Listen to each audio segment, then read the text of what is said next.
Hey, Shalom, Akim, Shalom, Shalom, giving all honor, all praises, and glory to Yahweh, Ba'ashem Yahushai, Ba'ashem Rakakwadash, double honors to the apostles and the elders of Great Millstone for teaching us his truth, and salutations to the sincere Akim and Aquathim. And listen, may the blessing of election be upon your house.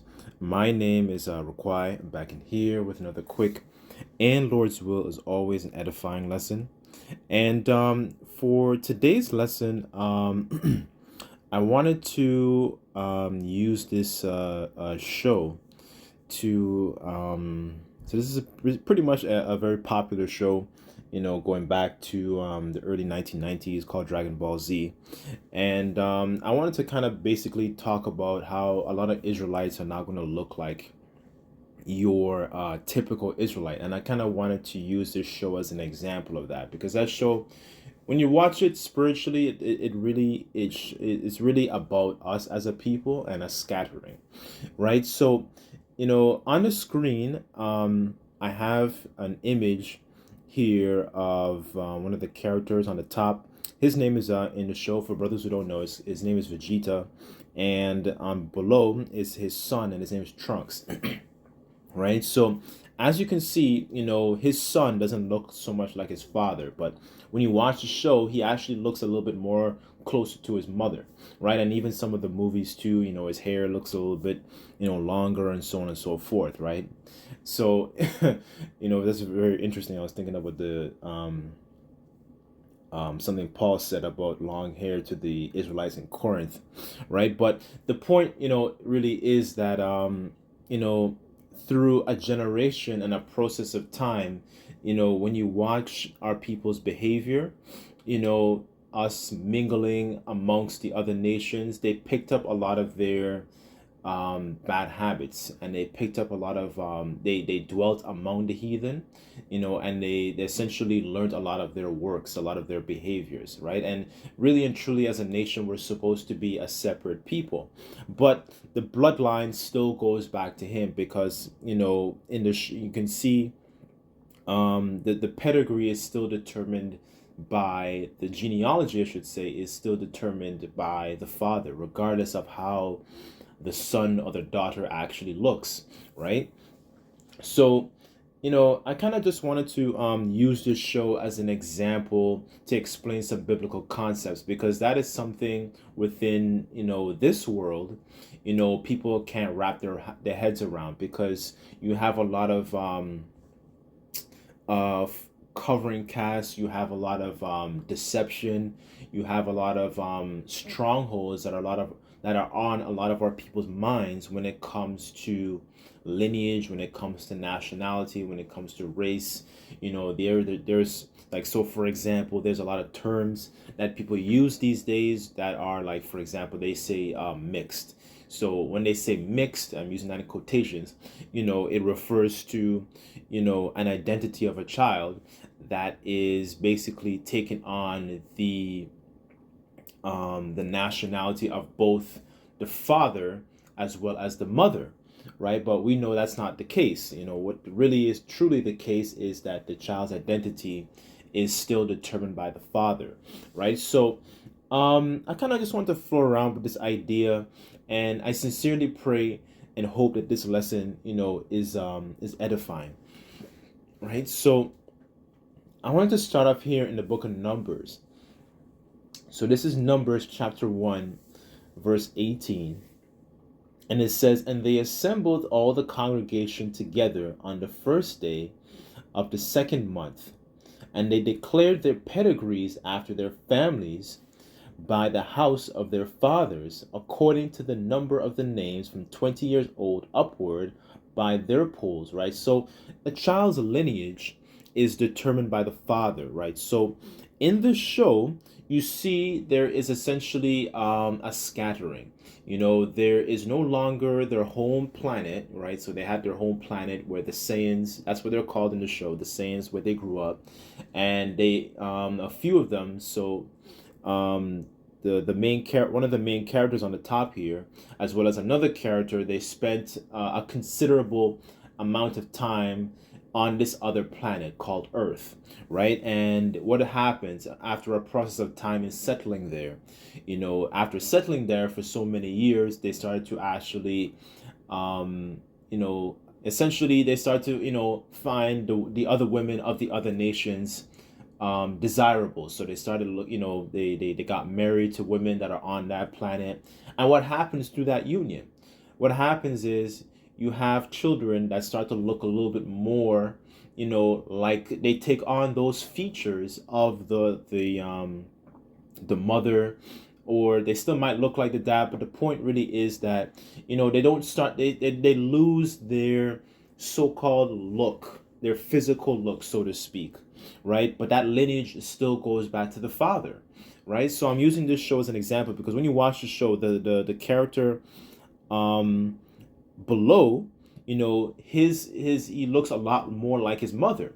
But like I just read in the scriptures here, that that lineage is still determined by the father. And that's the same, it's the same concept that still happens today. Like what Jake will do, they will go to these different lands, especially during the times of war, whether it was the Second World War, the First World War, the Korean War, the Vietnam War, war in Iraq, so on and so forth. And what happens? They settle there for a long time. They might see some women of the other nations they find very desirable. And Jake, Jake, likes to be fruitful and multiply, right? It's in their spirit to want to do that, right? So they take on the other nations, but they start to learn a lot of their different works and bad habits, right? So I want to get something here. Let me get something in Psalms, actually, like I just mentioned that. Hold on. 6.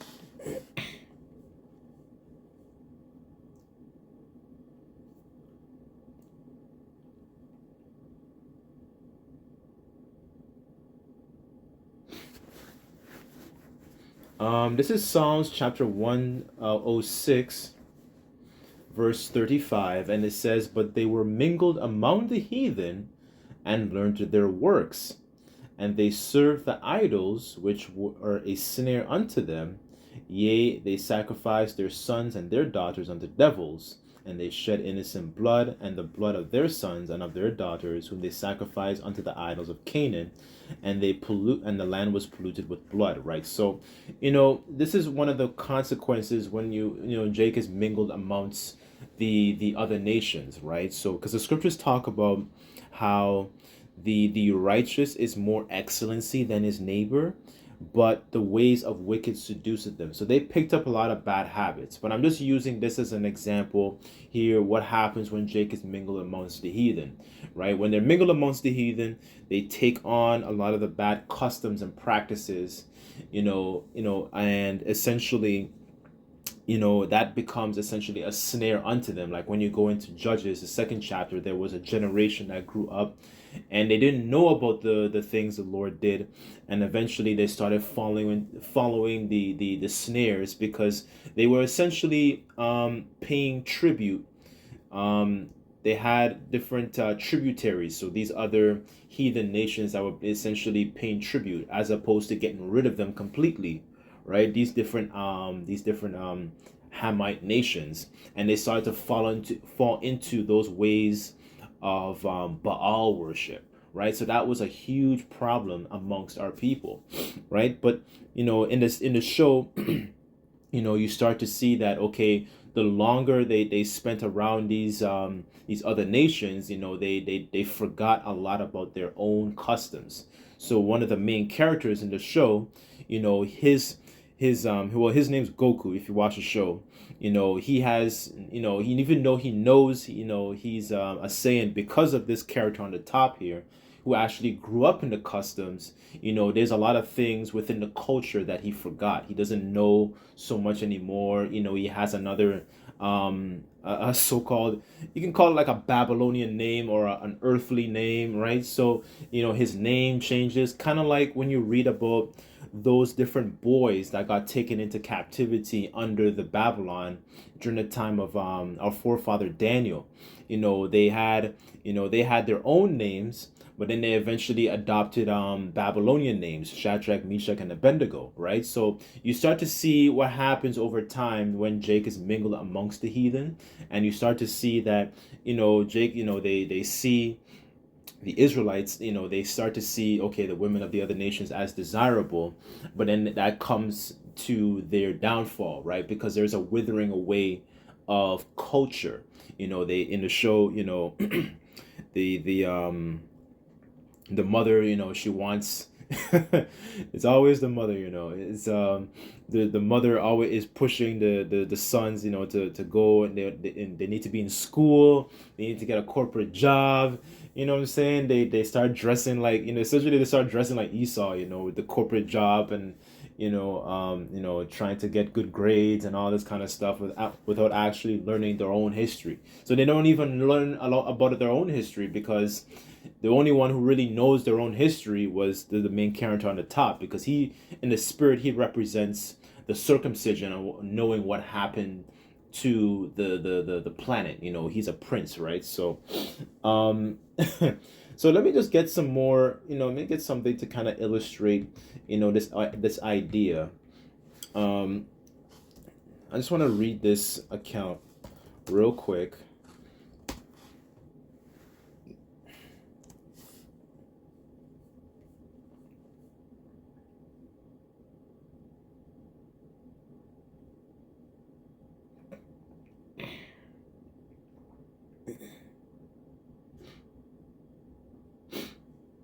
So this is Nehemiah chapter 13, verse 23.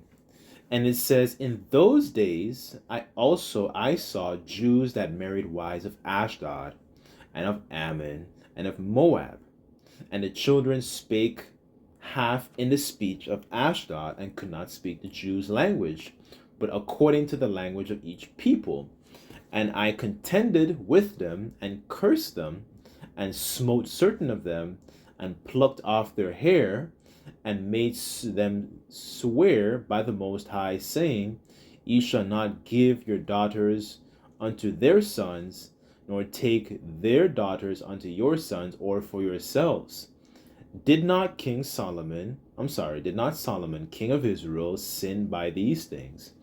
Yet amongst many nations there was no king like him, who was beloved of his power, Yahweh Bashem Yahushai, and the Most High made him king all over Israel, right? Because the problem wasn't that King Solomon had a lot of strange wives. The problem, what made King Solomon his downfall, essentially, was actually paying homage to those different gods and those different customs. Because that's why going back to the culture portion is really important, because as the Israelite men, as Paul described to the Corinthians, we're supposed to be essentially chaste virgins unto the Most High, right? We're not supposed to be calling upon these other gods. We're not supposed to be worshiping, paying reverence to these other particular gods, right? Because all their gods really are, as it says in Psalms, their gods of the other nations are complete idols, right? But the Most High,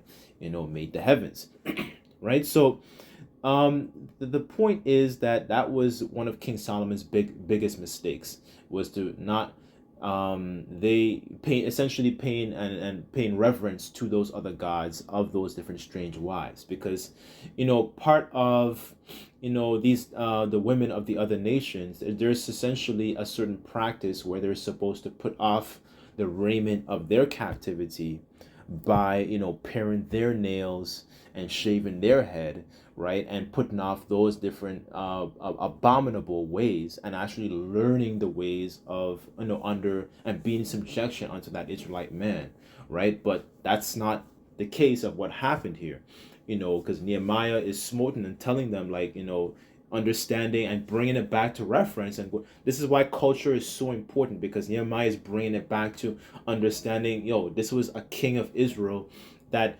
fell and had a lot of resources and substance, and he reigned for, I think it was 40 years, if I'm not mistaken, right? He reigned for that amount of time, but still he fell and the kingdom was split. So, he was very, very like adamant about, our people's behavior, because you start to see that there's a withering away of culture, when you go into these other women of the other nations, and you neglect your customs, and you start to put off the ways of the Lord, right? And that was the problem here. So he's reminding them, okay, King Solomon fell because of these things, right? Because it's no lie that our people, especially our men, we love women, especially of the other nations, but that the point was we're supposed to actually remain as chaste. So chaste, being essentially pure, unadulterated, not sophisticated, mixed, mingled with the vibes of these other nations, right? So here, where was I want to read verse 26 again, and it says, did not Solomon, king of Israel, by these things? And sin is transgression of the law, right? It says here, yet among many nations there was no king like him, who was beloved of his power, and the Most High made him king over all Israel. Nevertheless, even him did outlandish women cause him to sin. And it says here, shall we then hearken unto you to do this great evil, to trespass against our power by marrying strange wives, right? So you're not supposed to, essentially the women of the other nations are they're lesser wives, they're concubines, right? They're supposed to come under your program, right? They're supposed to learn of your ways, they're supposed to learn of your power, right? Not the other way around, because what you see here, Jake, and that's a very common thing Jake would do as well, even in this time, they will get involved with a lot of these women of the other nations, and essentially they start to put on the garments, first and foremost mentally, right, of the other nations, whether she might be into like Islam, or whether she might be into, for example, she's a Buddhist, whatever it is, right? She's a Sikh, she's a Hindu or whatever, right? And then they start to essentially dress and take on that vibration of the other, of that particular religion, of that particular God, right? And that's something we're not supposed to do, right? So here it says here, verse 28, and one of the sons of Jehoiada and the son of Eliashib the high priest was the son-in-law of Sanballat the Horonite. Therefore I chased him from me. Remember them, O my power, Yahweh, Ba'ashem Yahushai, because they have defiled the priesthood and the covenant of the priesthood and the Levite. Okay, that's pretty much the point I kind of wanted to hit here, but really going back to the point, that just to show what happens, and this is one generation, by the way, in the show when you watch it, right? So this is why it's always good to remain spiritual when you speak with a lot of Israelites. We'll speak with people that they don't look like your typical Israelite, but they have the appearance of the other nations, right?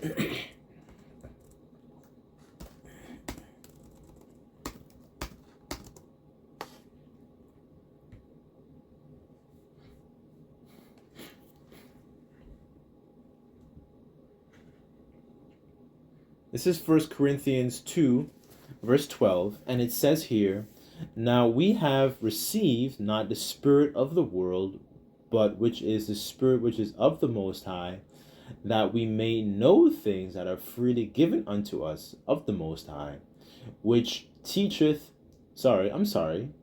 which things we speak, not in the words of man's wisdom teacheth, right? So what I was referring to before in regards to, this is an example of man's wisdom. So this is what man's wisdom says. This is what Esau's wisdom says. Because he says that, well, first of all, those little people in the land, those tiny tops, they go based off the mother, which is actually incorrect, right? And ironically, they study out of the Torah. So I don't know. I just read out of the Torah. So I don't know where they get that idea from. But the point really is that man's wisdom, they say that, children, so say for example, you're from Canada, and then the woman, she's from China, then that child is, Chinese Canadian or whatever it is, that's complete BS. It goes based off of the father, right?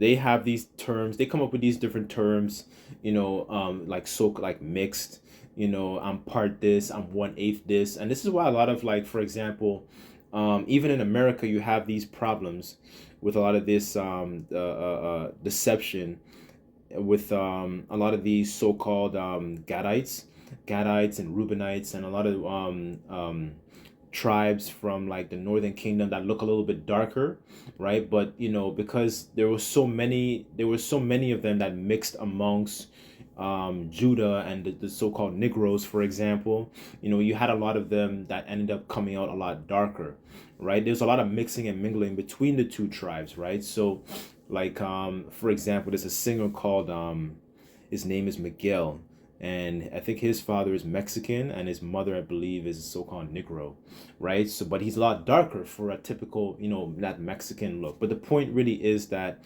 there is so much confusion, because Esau is he's really somebody about confusion, and the truth is really supposed to bring clarity. It's supposed to, through the prophets, we're tearing down strongholds upon the people's minds that are constantly placed on these people's mentality. It's not supposed to be all this confusion, because that's what Esau brings. He's the Lord is not an author, as the scriptures say, the Lord is not an author of confusion, right? The truth is supposed to bring a certain sentiment of clarity, right? And this is one of the problems when you go to his philosophies and go to his schools and so on and so forth, because you're learning examples of what I'm reading right here is man's wisdom, right? This is a base man teaching you base knowledge, right? So where was I? Okay, I want to read verse 13 again. And it says, which things we also speak, not in the words which man's wisdom teacheth, but which in the Holy Spirit teacheth, comparing spiritual things with spiritual, right? So you can have, you could be, this is why that's what I'm saying, that's why I'm reading this, to be as an example of, like, you're not going to meet a lot of Israelites that look like your typical Israelite, right? And then that's why I have this image up on the screen here, because the son he looks more like his mother, but just like I read earlier, the lineage is determined by the father, right? So you have a lot of Israelites that look a lot more like their moms, so they might look a lot more like heathens, right? But they don't act, their lineage goes back to Abraham, Isaac, and Jacob at some point, right? Here it says, that's why it's really, really important, to be spiritual, right? Because we understand our history, and we understand we were scattered, right, pursuant to the curses, right? We served the different idols of the other nations, and and what happens when Jake settles in a specific space? They see the women within that particular space, and they're like, okay, they start going onto those women, right? So, verse 14, and here it says, but the natural man receiveth not the things of the Spirit of the Most High, for they are foolishness unto him, neither can he know them, because they are spiritually discerned. But he that is spiritual judgeth all things, yet he himself is judged of no man, right? So a natural man, so people like Esau, especially our people as well, they can't receive what I'm saying, because for them it's a far-fetched idea. But this is, and there's a lot of other things that can happen during one generation. That child may not even look like your typical Israelite anymore. He might actually look a lot more like the mom. He might have the skin color, the hair, the he might have the he just has a lot of physical features that come from the mother, right? But that child still, like, look at Michael Jackson's children. his children don't even look like how he used to look when he was growing up. They don't look like his uncles or his aunts. They don't look like the grandfather, right? So you see how much the generation has changed with one woman, right? So that is a portion, and that's why Esau lies within statistics too, because they would say you Israelites, like you so-called black people, are 13% of the population. So what is he doing? He's being natural because he's only looking at Jake that looks like typical Jake, because there's a lot of us that do not look like your typical Jake, right? So you would have instances and situations where you would encounter people. That's why it's so important to remain spiritual, because in conversation and in the way that they conduct themselves, you would know that this person is an Israelite, because the scriptures say let me get it actually in Romans. Hold on. Romans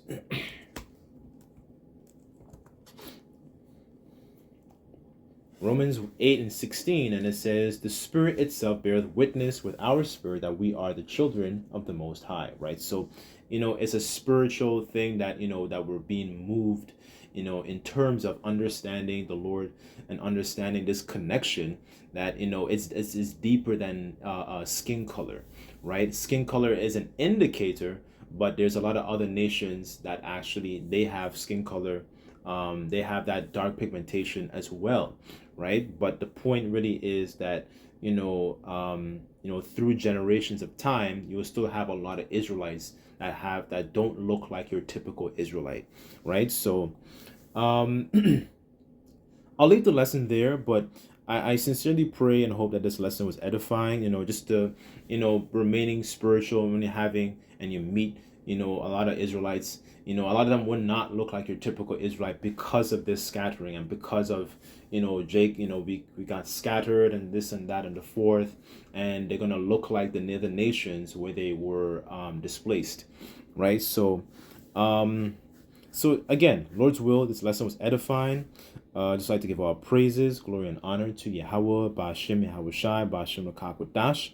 Double honors to the apostles and the elders of Great Millstone for teaching us this truth. Until next time, I say Shalom.